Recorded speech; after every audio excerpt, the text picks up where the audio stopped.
the doctor from the boom side supposed to do the body and they complain about the blade when they cut the body with. They never sharp and him need for other one. And a brush to clean the body.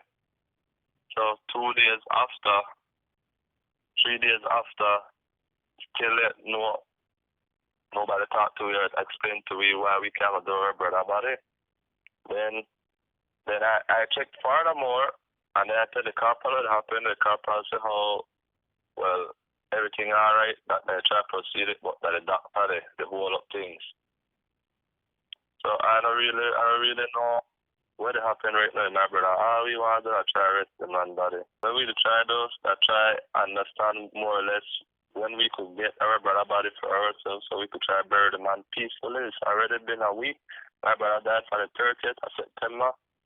And not to talk on nobody else dead, but other dead bodies, this man will proceed with other bodies until we only have 2 bodies. He have 3 bodies, 4 bodies before Valley, brother.